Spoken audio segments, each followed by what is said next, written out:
it's like you said, it's competitive. I don't think it's all of a sudden though. I think they've been competitive all year. Um, for me personally, year 12, like I've been in a situation before, and like we're 6-2. I done been on teams where it was the other way around, where we were 2-6. So it's definitely not no panic from my end, and definitely not any panic from any coaches or anything like that. It's a long season. We're right here at the halfway mark. We just got to keep pushing. I reminded the guys of last year when I first got to the Los Angeles Rams. We were 7-1 when I first got there. Then we lost the next 3 games. And from the outside world, the sky was falling and this and that, and we lost a tough game to the Tennessee Titans on Sunday Night Football. Then the next week on Monday Night Football, we lost a tough game versus the 49ers at their place. And then, the following week after that, we lost another, tough Sunday Night Football game against the Green Bay Packers. So, the sky was falling everywhere else outside, and, everybody's questioning, Matthew Stafford and his arm, and, where's the pass rush, and, this and that. And, yeah, it was fine. One of the things that I truly commend Coach McVay and all the guys for is nothing changed in the locker room. Like, they were still having Nerf gun fights, and I know they're famous for Nerf gun fights in the locker room and stuff. And nobody was panicking. Nobody was trying to come up with new schemes and magical plays, and nobody was pressing and doing more than what they usually do. They just stayed in the groove. If anything, Coach McVay kind of took some of the load off of us. If I remember correctly, if anything, like he gave us a little bit more time, to ourselves, and it worked. We were able to rattle off some wins all the way up to the last game of the season, and we lost to the 49ers at the very last game of the season. I think the 49ers needed that game to get in the playoffs, and if we won, we'd be the number 1 seed. If we lost, we would be the number 4 seed. We lost that game, and we ended up being the number 4 seed, which is just a game longer to get to the Super Bowl. But I've always been a fan of, like, not being the number 1 seed, because when you're the number 1 seed, it kind of takes that stinger away. You're playing against a playoff team that played in the playoff game the week before while you had a bye, and you were just, relaxing and getting the body right. And, it just kind of takes the stinger off. It's the shortest distance to the Super Bowl. But, I say I like to say this, we're right where we need to be. I've been in this situation before, and I just, remind all of my teammates and everybody in there, let's just keep pushing. Let's just keep grinding. Let's keep believing in each other. It's only 2 losses. Like, there's only 2 losses. I've been on teams where it's the other way around, and, we're perfectly fine. It's just we got to take a inward look. Whenever I lose games, whenever I don't play well, we don't have team success, I always look at, myself, because that's what I can control. I look at myself, and I look at all the plays that I could have made and the plays that I didn't make. And I just take a deep dive in, because I can control that. And if all of us do that, coaches, players, everybody involved, like we would be fine. And we're dealing with some injuries right now, but we've been dealing with injuries all year long, and it's nothing new to this team. We've been handling adversity, and and we've been in these situations all year long, and we'll be ready to go. It's pro football, and it's fun. You got to look at the silver lining in this thing. Like, this is fun. Like, this is the highest level of football in the world, and we're playing against a really good Vikings team at our place in front of Bills Mafia, and I'm excited for it. If you're a true competitor, you want to go against the best, and this offensive line, they are probably the best offensive line that we've seen so far, from O'Neal to Darisaw on the other side, left tackle and right tackle. They are a 1-2 combination or 2-1 combination, however you want to look at it. Both of those guys have been playing lights out.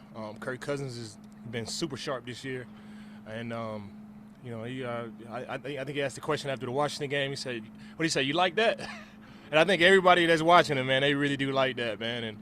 And I've been a fan of Kirk Cousins for a while. Even when I was trying to recruit him to come to the Denver Broncos, I've been a fan of his game.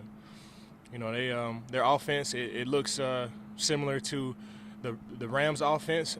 And to be honest, they're probably running the Rams' offense better than the Rams are running their own offense right now. And they got a lot of great players. I think Dalvin Cook is as sharp as he's ever been. They picked up Hawkinson, which will fit right in with that offense and what they like to do. And You know, Jefferson is showing why he's one of the best receivers in the league, and he's continued to do that every game this season. So, and their defense is playing lights out too. You know, you got to show love to the defense. Zadarius is balling like he's never. It's balling like he's going crazy. You know, I'm a fan of pass rush, and you know Zadarius is going crazy, and you know Harrison, Smith, and all those guys they're all playing lights out. So they got a really, really sharp team. It's going to be a really, really tough challenge, and I'm looking forward to it on Sunday. Ron, as much as you've been in this situation before and know things will be all right, how much of a concern is what's happened with defense stopping the run and knowing that you're going to be facing a balanced team that with Dalvin Cook that can beat you? So how much, as much as you relish what's coming up, how much of a concern is facing, fixing that part of the ball? I mean, I'm not concerned because I know we can stop the run. I'm not concerned, and I know that we can stop the run. I don't think we have to come up with any schemes or anything special to stop the run. We're not bringing anybody in to help us stop the run. Like, we got everything we need. We played the run well all the way up until this point, and it's just these last 2 weeks it just got away from us. And hats off to the Jets and hats off to the Green Bay Packers that they played a really, really, really good game on all sides of the ball. And I don't think it's just run defense. It's some areas that we have to fix, and it's not like we're not in place. It's just a missed tackle here or a missed tackle there. It breaks. You string it out all the way to the sideline, and he gets to the sideline, he gets an extra 15. We got the guy wrapped up in the huddle, and then all of a sudden we just miss, and he breaks that tackle and goes for 8. It's not like they're just lining up and just dogging us 15 yards off the ball. They have some CG schemes, some pulling schemes where they're pulling guys, and the fits there is just we got to continue all the way through. The whistle, and if it was an easy fix, then we probably would have had that done. We would have had that fix after the first run in the Green Bay game. This week they run the ball a little bit different than those last 2 teams that we played, and in this league you just got to line up and take it week by week. Every team is different, and every team has stars. The Minnesota Vikings, they definitely run the ball well, so we have another challenge on our hand, and I'm excited. You got to put the fire out. Once in the National Football League, teams are going to do stuff until you stop it. And I'm excited for the challenge, and I'm excited to be able to play this team and get another shot at stopping the run this week. Case plays on offense. You guys have seen him a lot in practice. If there's a situation that comes up where he has to play, how much belief is there in the building in Case? That's crazy. So I'm supposed to sit up here and say, nope, we don't believe in Case Keenum. No, man. Of course we believe in Case Keenum. I had Case as a quarterback with the Denver Broncos. Everybody in that locker room is capable. Everybody in that locker room has been the man at some point or another. And if that happens and Case has to play, we line up and play with Case. If Josh is ready to go, we line up and play with Josh. It really does. I can go out there and play quarterback. Probably not like those guys, but if I'm throwing Stephon Diggs and Gabe Davis and Dawson Knox and I got these running backs and stuff. I mean, I can do some stuff. I probably can't do it like those guys, but but I can line up and do some stuff. And we got guys that have been playing quarterback since they were toddlers. So I'm excited for those guys. I'm excited for the opportunity. I'm excited for Case if he has the opportunity to go out there and play. If Josh can tough it out and play, then I'm excited for him too. So it really doesn't matter who we got out there. I got belief in all of those guys, 100%.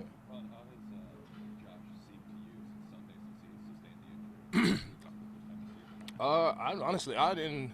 We all went over Josh's house after the game, and it seemed normal to me. I didn't even know anything was going on. Like, we were joking around, laughing, and really just debriefing the game like we always do. And I didn't have an idea. I was on Twitch. I think it was Monday. I think I was streaming on my Twitch channel on Monday, and everybody in the comments was like, "Is Josh okay? Josh okay?" And I was like, "What?